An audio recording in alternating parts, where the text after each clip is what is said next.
आज हम पढ़ने जा रहे हैं मॉलिक्यूलर ऑर्बिटल थ्योरी। जैसा कि आप जानते हैं कि केमिस्ट्री का केमिकल बॉन्डिंग चैप्टर का ये बहुत ही इम्पॉर्टेंट टॉपिक है और सारे ही कॉम्पिटिटिव एग्जाम्स में, चाहे वो कोई भी एंट्रेंस एग्जाम हो, कोई भी कॉम्पिटिटिव एग्जाम हो, उसमें 2 से 3 सवाल इसके पूछे ही जाते हैं। अब आपको पता है कि इसके पहले एक थ्योरी आई थी, valence bond theory. Valence bond theory की अगर हम बात करें तो वो मतलब अच्छी खासी काम कर रही थी, लेकिन जब ऑक्सीजन के पैरामैग्नेटिक बिहेवियर का पता चला तो उसको वो एक्सप्लेन करने में सक्षम नहीं थी। ऑक्सीजन वैलेंस बॉन्ड थ्योरी के हिसाब से डायमैग्नेटिक हुआ करती थी, लेकिन ये गलत था। ऑक्सीजन होता पैरामैग्नेटिक है। अब ये चीज़ इफेक्टिवली समझा कौन पाया? Molecular orbital theory. इस वजह से ये मेन इसका ड्रॉबैक था और इसका प्लस पॉइंट वही चीज़ बन गया। अब होता ये है कि जो वैलेंस बॉन्ड थ्योरी होती थी उसमें एक एटॉमिक ऑर्बिटल दूसरे एटॉमिक ऑर्बिटल के साथ कंबाइन करके एक रिजल्टेंट मॉलिक्यूलर ऑर्बिटल बनाता है, ये वीबीटी के हिसाब से। और वहीं पे मॉलिक्यूलर ऑर्बिटल थ्योरी के हिसाब से एक एटॉमिक ऑर्बिटल दूसरे एटॉमिक ऑर्बिटल के साथ कंबाइन करके रिजल्ट करता है 2 मॉलिक्यूलर ऑर्बिटल्स में। अब ये 2 मॉलिक्यूलर ऑर्बिटल्स अपने एनर्जी में डिफर करते हैं। इसको अगर एनर्जी लेवल डायग्राम के थ्रू देखा समझा जाए तो फिर हम देखेंगे कि ये 2 एटॉमिक ऑर्बिटल्स हैं।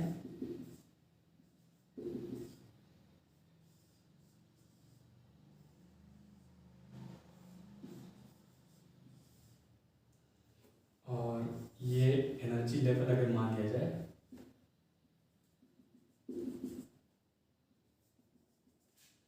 तो जब भी ये एटॉमिक ऑर्बिटल्स कंबाइन करते हैं मॉलिक्यूलर ऑर्बिटल थ्योरी के हिसाब से, तो उसमें एक मॉलिक्यूलर ऑर्बिटल जो होता है उसकी प्रीवियस एटॉमिक ऑर्बिटल्स के मुकाबले एनर्जी डिक्रीज होती है, और दूसरे जो मतलब दूसरा मॉलिक्यूलर ऑर्बिटल होता है उसका प्रीवियस एटॉमिक ऑर्बिटल्स के मुकाबले एनर्जी इंक्रीज होती है।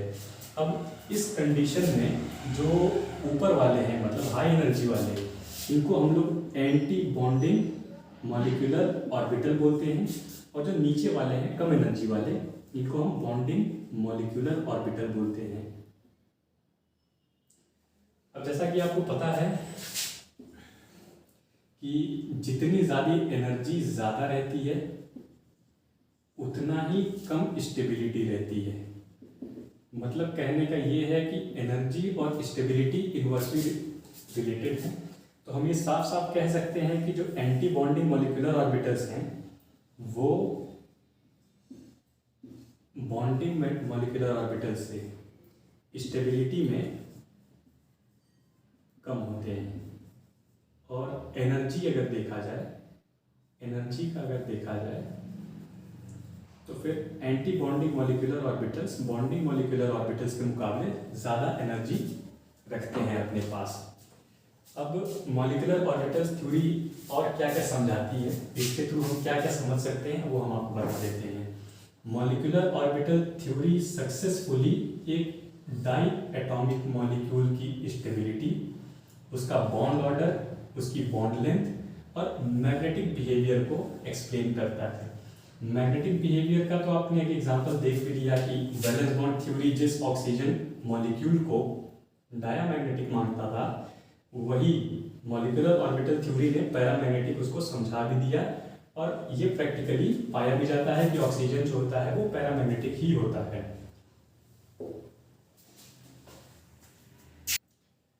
इसके आगे हम देखते हैं कि मॉलिक्यूलर ऑर्बिटल थ्योरी का एप्लीकेशन कैसे करते हैं। फॉर एग्जांपल हम स्टार्ट करते हैं हाइड्रोजन के एक मॉलिक्यूल से। अब इसका एनर्जी लेवल डायग्राम हम मॉलिक्यूलर ऑर्बिटल थ्योरी से ड्रॉ करते हैं। अब इसमें होगा ये कि आपको पता है हाइड्रोजन के पास सिर्फ 1s ऑर्बिटल है, और उन 1s वालों में एक एक इलेक्ट्रॉन पाए जाते हैं। अब ये दोनों कंबाइन करेंगे और दो मॉलिक्यूलर ऑर्बिटल्स को जन्म देंगे। ये दोनों मॉलिक्यूलर ऑर्बिटल्स रहेंगे रिस्पेक्टिवली, ये सिग्मा 1s इसको कहते हैं और इसको सिग्मा स्टार 1s कहते हैं। अब ये स्टार में बता दूं कि जितने भी एंटी बॉन्डिंग मॉलिक्यूलर ऑर्बिटल्स रहेंगे उनको हम रिप्रेजेंट करेंगे, जो भी मॉलिक्यूलर ऑर्बिटल्स हैं उसके साथ एक एस्ट्रिक्स का साइन लगा के, मतलब ये स्टार जब भी लगा रहेगा तो इसका मतलब ये तय है कि ये एंटी बॉन्डिंग मॉलिक्यूलर ऑर्बिटल को रिप्रेजेंट कर रहा है। अब इसमें देखिए हाइड्रोजन के दो ऑर्बिटल्स थे, वो दोनों कंबाइन किए, दो मॉलिक्यूलर ऑर्बिटल्स को जन्म दिए। अब इनकी फिलिंग जब शुरू होगी तो ये सबसे पहले जो लोअर एनर्जी वाले हैं उनका फिलिंग होगा। तो अब यहाँ पे दो इलेक्ट्रॉन्स आपके ऑक्युपाई हो जाएंगे, एंटी बॉन्डिंग वाला जो ऑर्बिटल है मॉलिक्यूलर ऑर्बिटल वो वैकेंट रह जाएगा। अब वहीं पे H2+ की अगर बात करेंगे, ये लिख देता हूँ मैं H2 के लिए है,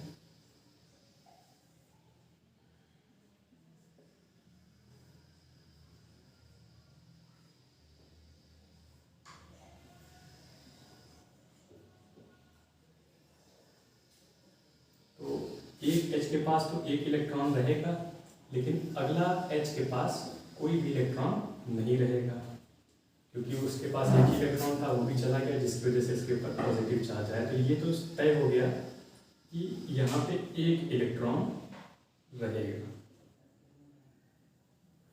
सिर्फ एक इलेक्ट्रॉन ये इस मॉलिक्यूलर ऑर्बिटल में, और वो भी बॉन्डिंग मॉलिक्यूलर ऑर्बिटल मतलब सिग्मा 1s में पाया जाएगा। सिग्मा स्टार 1s आपका खाली रहेगा।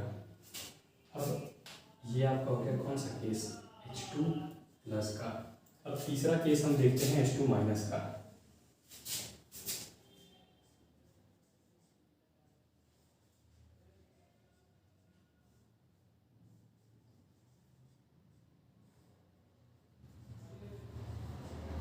इसमें आपको पता है कि हाइड्रोजन के पास नॉर्मली एक इलेक्ट्रॉन होता है, एक इलेक्ट्रॉन है, लेकिन एक H- वाला जो हिसाब रहेगा उसमें आपके पास दो इलेक्ट्रॉन हो जाएंगे, और एक ऑर्बिटल में दो इलेक्ट्रॉन ही ऑक्युपाई होते हैं।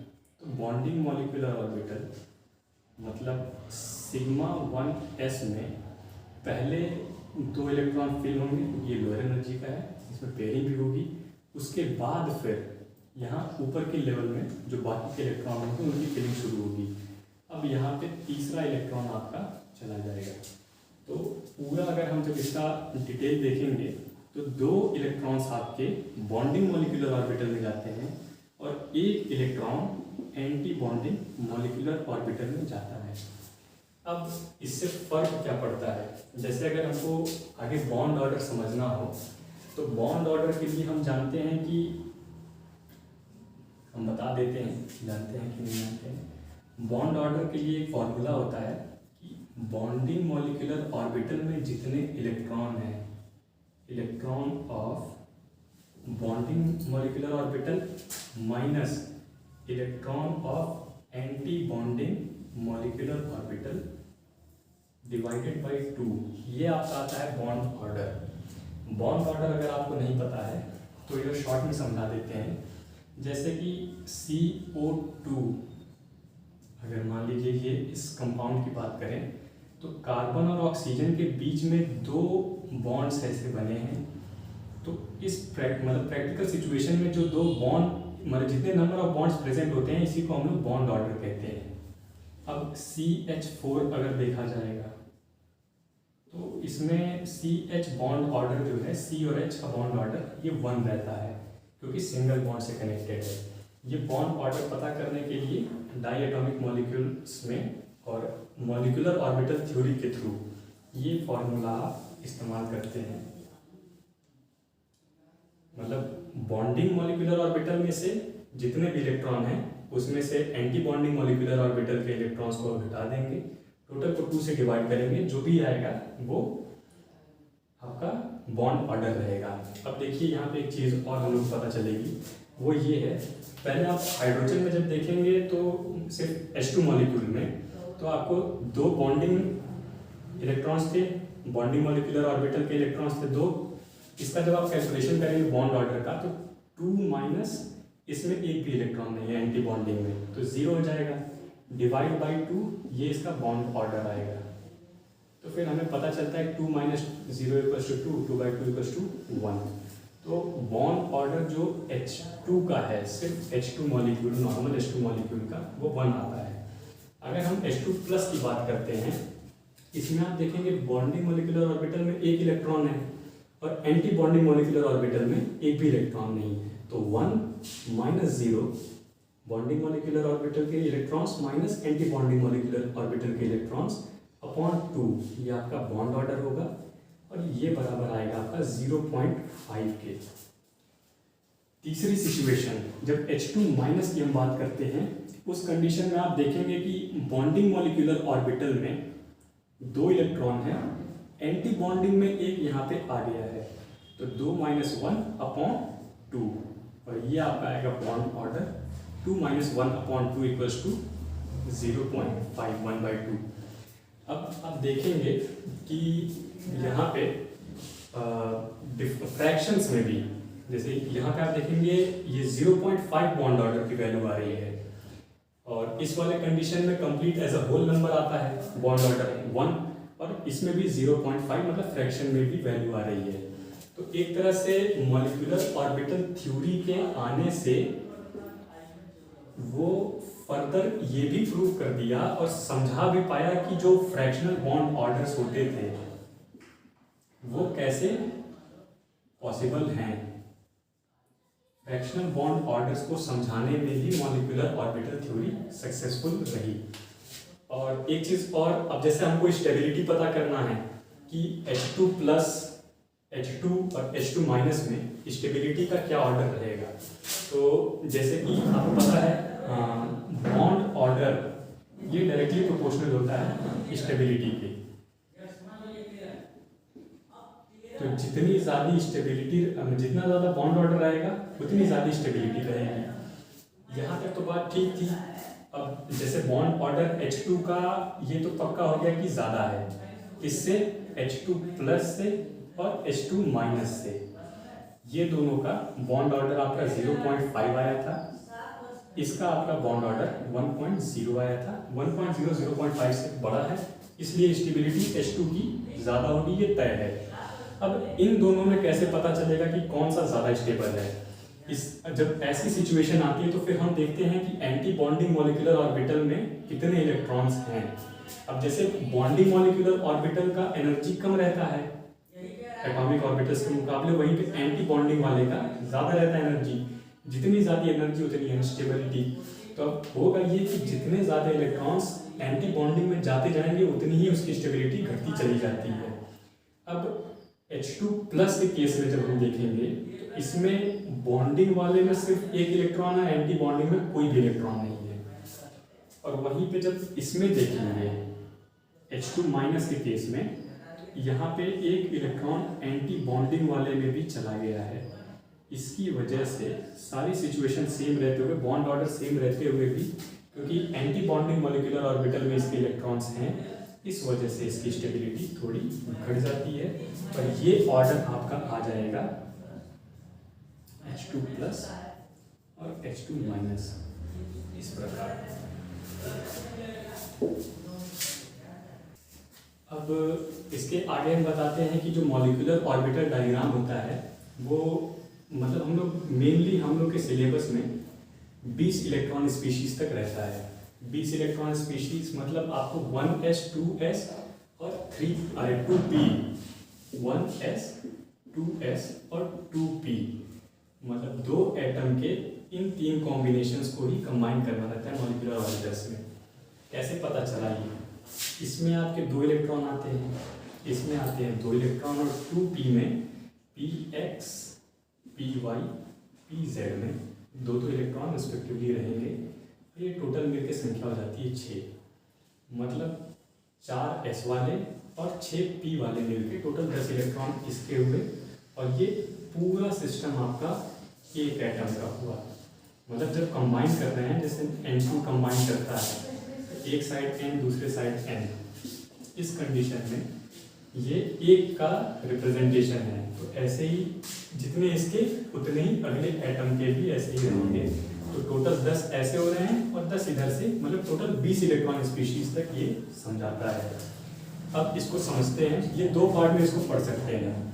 अब होता ये है कि जो 14 इलेक्ट्रॉन वाली स्पीशीज होती हैं वहाँ तक इनका अरेंजमेंट मॉलिक्यूलर ऑर्बिटल्स का दूसरा रहता है, और जब मोर देन 14 इलेक्ट्रॉन्स जब एंटर करने शुरू होते हैं तो फिर एटॉमिक ऑर्बिटल्स का, मॉलिक्यूलर ऑर्बिटल्स का अरेंजमेंट अलग हो जाता है।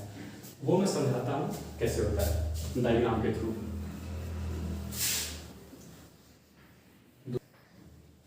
अब हम पढ़ते हैं 14 इलेक्ट्रॉन स्पीशीज तक का जो कंडीशन है और उससे ज़्यादा वाले का है। अब इसका सिर्फ हम एनर्जी लेवल डायग्राम से बता देते हैं आपको।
यहाँ तक देखिए 14 इलेक्ट्रॉन स्पीशीज के लिए है और ये मोर देन 14 इलेक्ट्रॉन स्पीशीज के लिए है।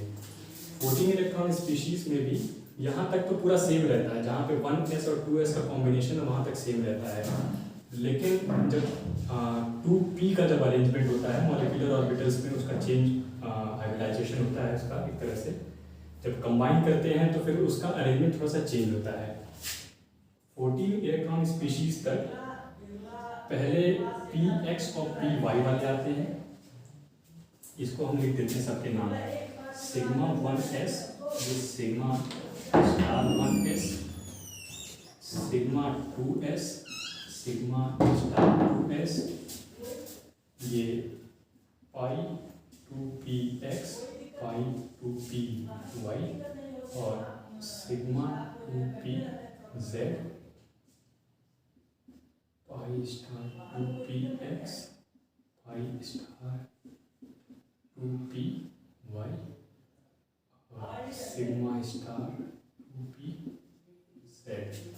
अब जो अरेंजमेंट होता है इसका, पहले यहाँ तक तो सेम रहता है दोनों ही कंडीशंस में, लेकिन 14 इलेक्ट्रॉन स्पीशीज तक यहाँ पे पहले दो, मतलब दोनों जो इक्विवेलेंट ये ऑर्बिटल्स हैं पहले वो आते हैं, फिर एक ऑर्बिटल वाला, फिर दो आगे आते हैं, फिर एक वाला।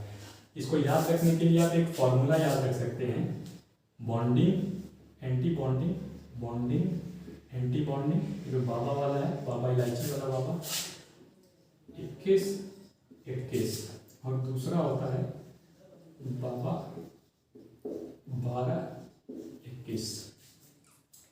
इसको आप इस पूरे डायग्राम के साथ कोरिलेट करिए। पहले बॉन्डिंग ऑर्बिटल्स, मतलब ये बॉन्डिंग वाला पहले, फिर एंटी बॉन्डिंग, ये 1s का दोनों हिसाब हुआ। अब ये 2s का हिसाब होगा बॉन्डिंग, एंटी बॉन्डिंग, फिर 2 ऑर्बिटल वाला पहले आएगा, जो 2 डिजनरेट ऑर्बिटल्स हैं वो आएंगे, फिर 2 वाला, फिर 1 वाला आएगा। और जब मोर देन 14 इलेक्ट्रॉन के लिए ये है, 14 इलेक्ट्रॉन के लिए ये है। अब 12-21 ये यहाँ तक तो पूरा सेम है, bonding anti bonding, bonding anti bonding, फिर उसके बाद 12-21 पहले 1 वाला आएगा, फिर डिजनरेट ऑर्बिटल्स, फिर डिजनरेट ऑर्बिटल्स वाले आएंगे, फिर उसके बाद आपका इस तरह से आएगा। और ये आप अगर ध्यान रहे 12-21-21 और 12-12-21 तो फिर आपको हो जाएगा।